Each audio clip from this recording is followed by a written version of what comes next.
Hi, I'm Marianne Mosley from the Pelican Players, and I'm backstage in our memory hallway at the Veterans Theater, home of the Pelican Players Community Theater.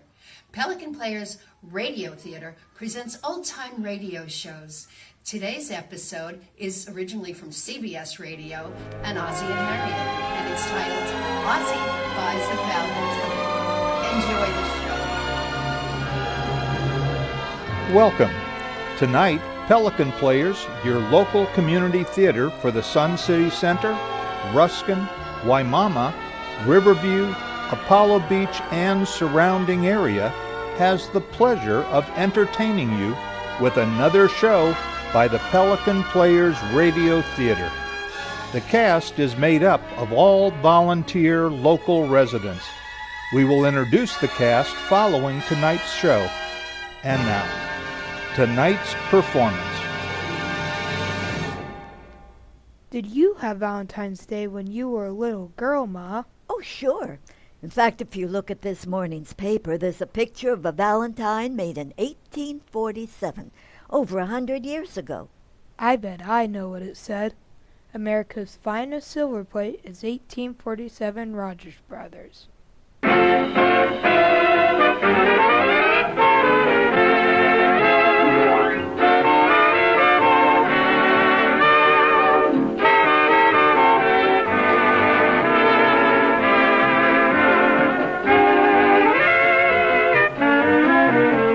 America's finest silver plate is 1847 Rogers Brothers. From Hollywood, the makers of Rogers Brothers 1847 silver plate present The Adventures of Ozzie and Harriet, starring America's favorite young couple, Ozzie Nelson and Harriet Hilliard.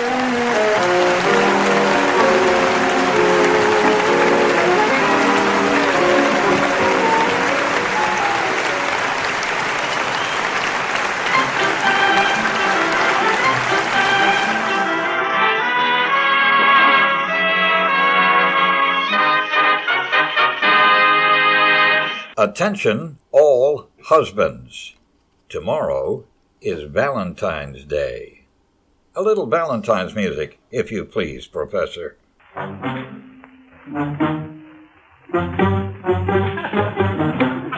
That's, not exactly what I had in mind.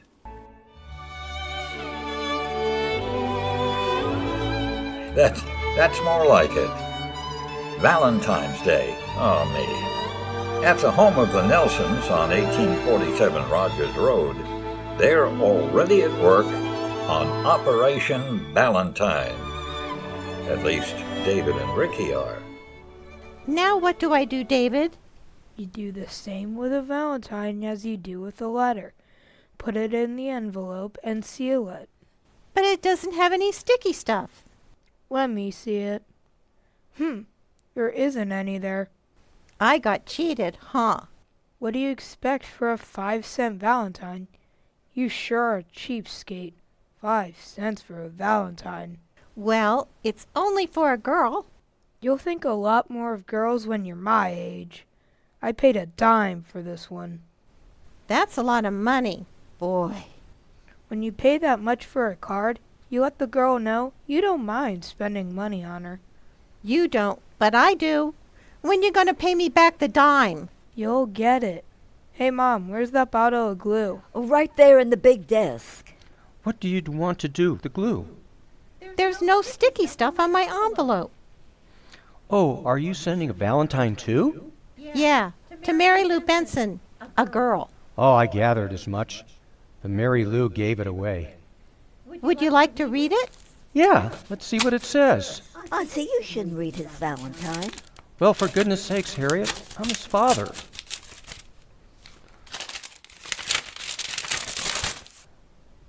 Roses are red. I always liked that one. Violets are blue. We have a bulldog that looks like you. You're sending this, Ricky? Uh-huh. Well, that isn't very nice, Ricky. Comic Valentines are all right, but we have a bulldog that looks like you? Well, that's not very nice for a little girl. Oh, Ricky doesn't know anything. Here, Read my Valentine. It's a real nice one. I paid a dime for it. You keep out of this. Let's see it, David. Oh, this is a pretty one. I talked to a dove, and here's what he thinks. In the chain of your love, I'm one of the links. Oh, that's very nice. It's kind of a disappointment at the end there. Well, I think it's a lovely Valentine. Oh, it's delightful. You keep quiet. I talked to my brother, and here's what he thinks. His girl wears perfume, and boy, how she... Never mind. That's a lovely card. Who is it for? Eleanor Smith. She's the prettiest girl in class. Do you like my Valentine, Pop? Yeah, I guess it's okay, David. Only thing is, there's nothing unusual about it. Well, it's a beautiful Valentine, David. Ozzie, don't try and discourage him. I'm not trying to discourage him, Harriet. It's just that if he's going to impress that prettiest girl in the class, he's got to do something a little unusual. What would you suggest, Pop? Well, when I was your age, I used to get some red paper, tin foil, glue, and stuff and make my own Valentine. The girls kind of like that unusual touch. Well, if I were a little girl, I'd be very happy with your Valentine, David. Well, sure, but I'm just trying to help him along, Harriet. You know darn well that all the Valentines you got from different guys, mine are the only ones you have left. That's right, dear. So you saved them. The other ones lacked originality. You didn't want them anymore. That's why I burned them.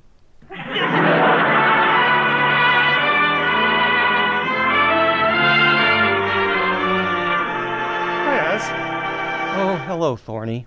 I hate to seem impetuous, Oz, but I can't wait. Here's a Valentine from me to you. Read it now so I can watch your face. Oh, Thorny, cut it out. No, read it. I paid a dime for it. Well, here goes. You're a little bit of heaven. You're a little ray of sun. You're a darling boy, an angel. You're an awful lot of fun. You're all that's good and wonderful. You're a welcome sight to see. You're this and more to everyone, but you're just a bum to me. Oh, I'm sorry, Oz. One isn't yours. It's my mistake. That one's for my brother-in-law. I got a special one for you. Got it here someplace. Oh, that's all right, Thorny. I'm probably better off with the one I just read. Oh, by the way, Oz, have you bought Harriet's present yet? Oh, not yet. Why? I wouldn't wait too long if I were you. I was just downtown at the candy store, and they were running pretty low on Valentine's boxes. Is that what you've got all wrapped up there? Yeah, and it's a beauty. See? Isn't that pretty? Oh, yeah, that's real nice. The only thing, though, well, frankly, Thorny, it is not very unusual. I don't get you. Well, just look at it. It's very pretty, but it's a red heart-shaped box with "To My Valentine" inscribed on it. Well, naturally, Oz. That's what it's for. Valentine's Day. Well, I may be wrong, but I think women like something a little more unusual than that. You think so? What are you going to give Harriet? Well, I don't know yet. I haven't decided. But I can promise you it won't be candy. It'll be something that shows a little more thought, imagination. Like what? Well, as I say, I'm not sure yet. In fact, I'm on my way down to the store now to pick out something.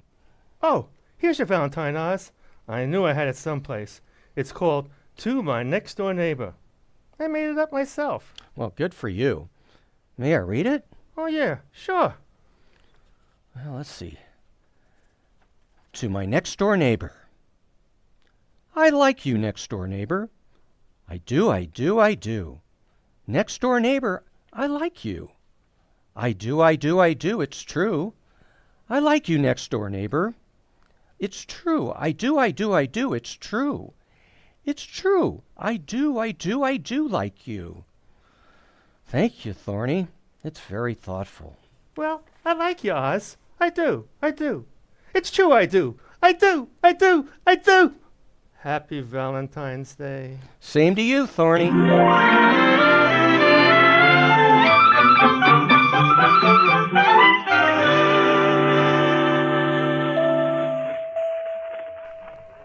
May I help you, sir? Oh, yes, miss. I'm trying to find something for my wife for Valentine's Day. Do you have any suggestions? I'll do my best. Do you know the sizes of some of the things she wears? Well, her feet are small, she puts them up against my back at night, and they're about up to my waist, up to here. Very cold. Her glove size, let's see. About medium-sized hands, I should say. Of course, she's wearing her nails a little shorter now. About medium size, I'd say. Her stocking size is about the same size as yours, I think. Medium height. I think that's a pretty good description of her. You get any ideas from that? Well, how about a box of candy? Well, no, you see, I want something unusual. Something she wouldn't expect on Valentine's Day. I see. Maybe our Mr. Bigelow can help you. Oh, which one is he? Well, that man over there at the next counter. That very good-looking, distinguished man, wearing the blue serge suit. Blue serge? Oh, yes. I see him. Doesn't he have a wonderful face? So strong. Oh, look, he's smiling. Oh, that little dimple always shows in his cheek when he smiles. Yes, do you think he could help me? Oh, yes. He's such a kind and generous person. Oh, Mr. Bigelow, Yes? could you help us, please? Oh, just a moment. What can I do for you, Miss Dunlap? Oh, I thought you might be able to help this gentleman. See, I'm trying to find a gift for my wife. Something a little out of the ordinary. For your wife? Let me see. Well, that's a little difficult for me. I'm a bachelor myself. You needn't be, Mr. Bigelow. Now, Miss Dunlap, what woman would want a lonely old bachelor like me? I'd appreciate any suggestions. Well, as I told you, I'm just a bachelor. I live in a little apartment and cook my own meals. I don't have a wife to buy pretty things for. You could have. Just some sort of unusual gift. A Valentine's. I imagine you'll get quite a few Valentines, Miss Dunlap. I'll bet you'll get hundreds, Mr. Bigelow. Oh, you flatter me, Miss Dunlap. I won't get any Valentines. Well, you'll get one. I'm the person who won't get any. Will I? Oh, I think you will. I'll send each of you one if you just help me find something. Mr. Bigelow, we've known each other for 10 years. I think it's about time we stopped being so formal. Why don't you call me Genevieve? It's my name, you know. Your name is Genevieve? My name is Randolph. And my name is Ozzie Nelson, and I'm trying to find a present. You know, my mother's name was Genevieve. Do you think a compact would be nice? Oh, isn't that a shame? There's a button loose on your coat. I could sew it up for you. Oh, would you?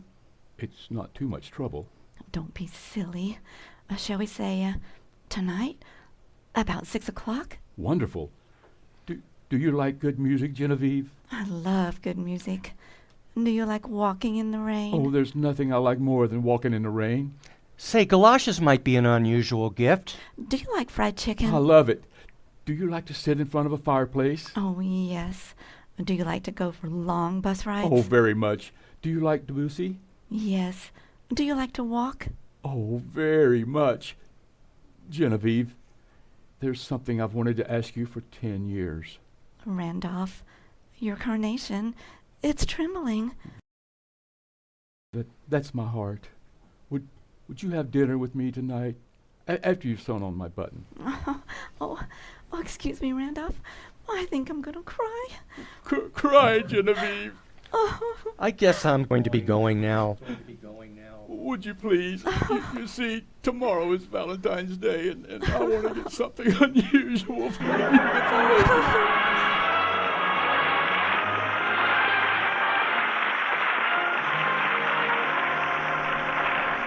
Where have you been, dear? Oh, just downtown. Oh? What were you doing? Talking to the back of a blue serge suit. You know, I saw a real-life romance happen today, Harriet. Valentine's Day is certainly inspiring. Were you looking for something special? Something unusual, maybe? For Valentine's Day? No. Perhaps I'm old-fashioned, but to my way of thinking, Valentine's Day is the day for a simple romantic gift. Candy. Or flowers, perhaps. Oh, you can't fool me. In the first place, I know how clever and original you are. And in the second place, Thorny told me. Thorny? Oh, yes. I think I do recall kidding him a little. Oh, by the way, he bought Catherine a beautiful box of candy. I bet she'll be delighted with it. You know, they had some very unusual ones this year. Red boxes shaped like hearts. You're very unconvincing, dear. I don't know what you bought me, but I know it isn't candy. Oh, golly, with this build-up, it must be terrific. Oh, look at the time. I have some work I have to do. Harriet! You going to help me with the dishes? Oh, sure, I'll be glad to help you. Say, what do you think I bought you for Valentine's Day? Oh, I can't imagine. Honest, it'll be a complete surprise. Well, just give a guess. Tell me what you think. Why, I couldn't begin to. Harriet, please. Guess what you think I bought you for Valentine's Day and give me the size.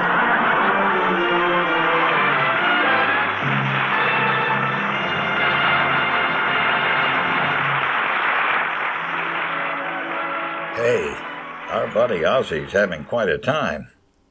But, you know, he's got a point there about wanting something original, unusual. It does make a difference, all the difference in the world, and not just when it comes to Valentine's. It makes a difference in your clothes, in the things you buy for your home. And a perfect example is famous 1847 Rogers Brothers. When you buy 1847 Rogers, you're buying silver plate whose every line, every detail is marked by that feeling of originality, that touch of the unusual. It's the work of men whose freshness of imagination has made them leaders in the field of silver plate design for over a century. That skill and century-old tradition has made Rogers Brothers the finest silver plate in America. No other can match it. When you're buying 1847 Rogers Brothers, you're buying the very best. So, look for that earmark of 1847, the one and only 1847 Rogers Brothers. The Pelican Players Radio Theater will conclude tonight's show in a moment. But first, Pelican Players is your community theater celebrating over 40 years of providing live entertainment. In 2020, we arranged with WSCQ Sun Radio to provide recordings of our Readers Theater performances to be broadcast and streamed from their station and website on the last Friday each month. Pelican Players consists of all volunteer local talent on stage and behind the scenes. Our members perform in our main stage, Murder Mystery Theater, Cabaret Singers, Readers Theater, Comedy Club, Twig Theater, and Radio Theater Productions. Pelican Players is a 501c3 nonprofit with proceeds from our performances going to scholarships for Hillsborough County students in the arts. To date, we have donated over $600,000 to this endeavor. We always welcome new members who have an interest in performing or helping behind the scenes. Even though headquartered in Kings Point, you do not have to live in Kings Point to become a member or attend performances. For more information, please visit our website, www.pelicanplayersscc.org. And now, Pelican Players Radio Theater continues with tonight's performance.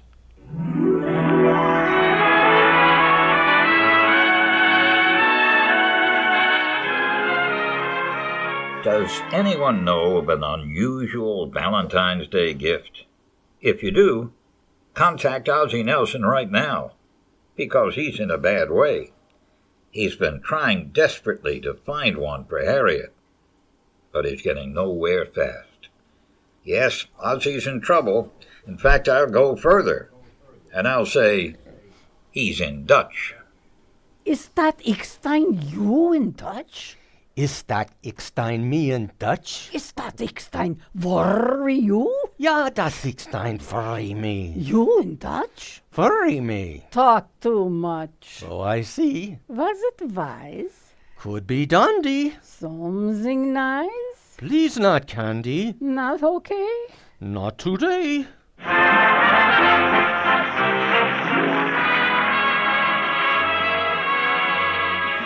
Here's Ozzie as he slowly makes his way up Rogers Road. Yoo-hoo, Mr. Nelson. Oh, hello, Emmylou. Mr. Nelson, you sound so unhappy. Aw, you didn't get a Valentine. No, it isn't that, Emmy. I've been trying to find an unusual present for Mrs. Nelson, and it just isn't easy. Well, why don't you just buy her a box of candy? You see, that's just it. Everybody gets candy or flowers. I want something unusual and clever. You ought to know, Emmylou. What would a woman especially like for Valentine's Day? Gee, Mr. Nelson, I don't know.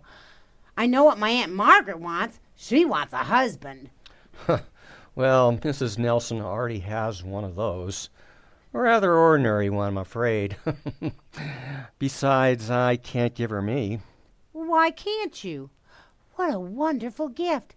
You're giving her yourself. You're giving her everlasting love and devotion. You're her Valentine. You, Ozzie Nelson. What a beautiful idea! Oh! Well, it sounds like I'm trying to save money, doesn't it? No, it's beautiful and lovely. You really think so? Oh, yes, yes. Let's do it, Mr. Nelson. Give her yourself. Well, you know, it's silly, but the more I think of it, the more I think it sounds like a good idea. In fact, at this point, any way out sounds like a good idea. I'll do it, Emmylou. My gift to Mrs. Nelson is on its way. Goodbye, Emmy. Well, are you going to walk? Yes, why? Well, it wouldn't be any bother. I'd be glad to drop you off in the mailbox.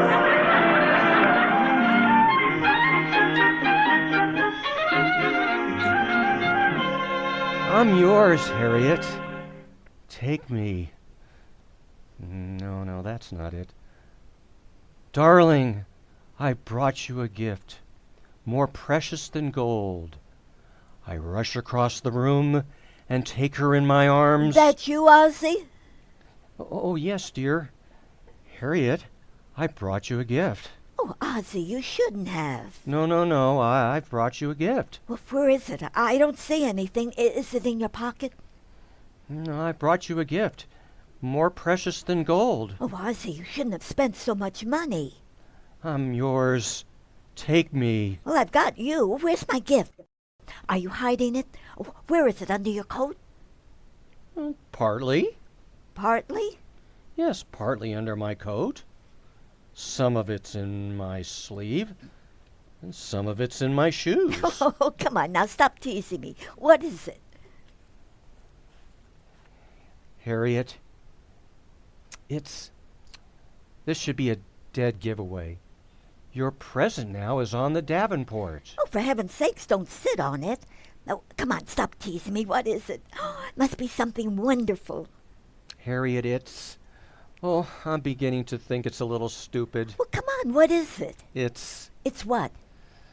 Well, it's downtown. I better go get it.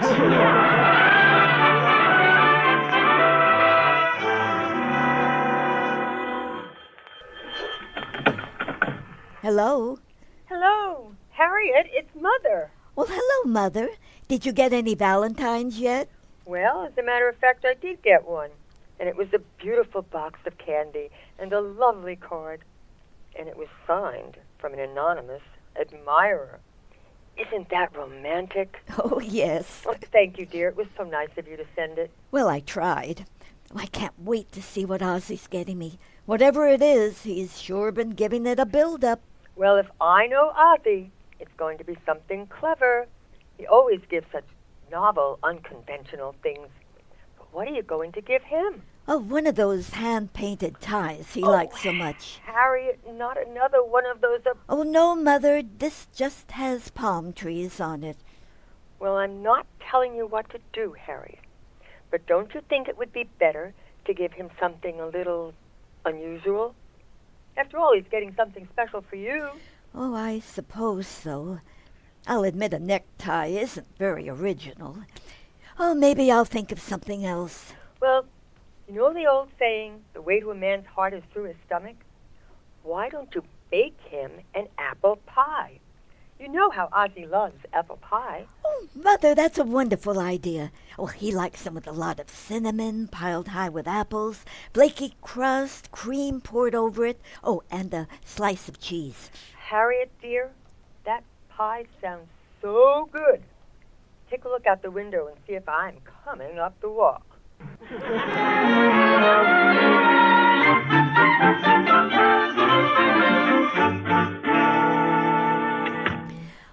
Ozzie, is that you? Oh, yes, Harriet, it's me. Well, what's in the package? Oh, I bet it's my present. Let me see. Harriet, wait, please. Before you get all excited, this is your Valentine's Day gift, but I'm afraid you're going to be terribly disappointed. Oh, Ozzie, you know better than that. No, I mean it. It's all my fault. Just goes to show how a guy can outsmart himself. Well, what do you mean? Well, Valentine's Day comes once a year. It's a romantic day, so the average intelligent man buys his wife some candy in a pretty box shaped like a heart. Maybe he buys some lovely flowers. Not me. Oh, no. Something extraordinary. Oh, stop that nonsense. Whatever you bought me, I'll love it, and you know it. Would you believe there's not a single candy store in town that has a single Valentine's candy box left? Oh, that's all right, dear. Not only that, the flower shop is practically sold out of everything. Well, anyway, I bought you these, and I hope you won't hate me. Oh, Ozzie, don't be ridiculous.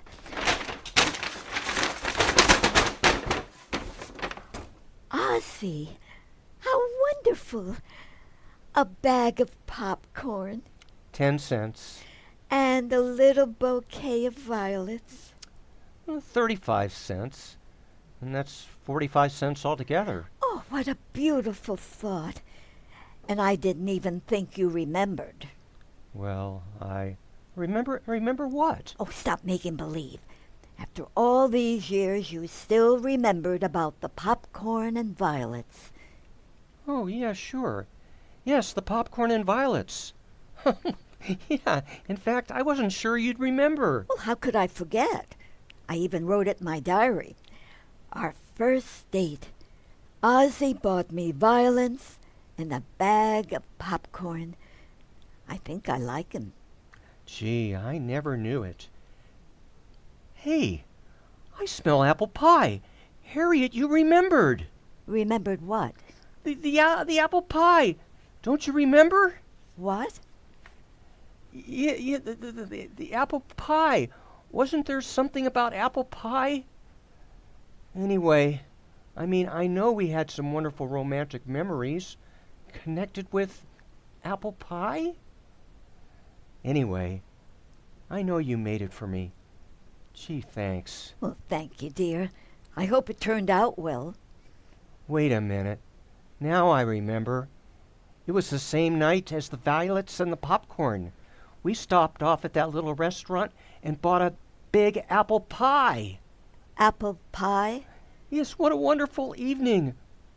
Will you ever forget the moonlight on the lake? And I took you in my arms and I kissed you. You did? Well, don't you remember? The canoe almost tipped over. Oh, it was marvelous. Oh, God. Well, you're not laughing. I have never been in a canoe in my life.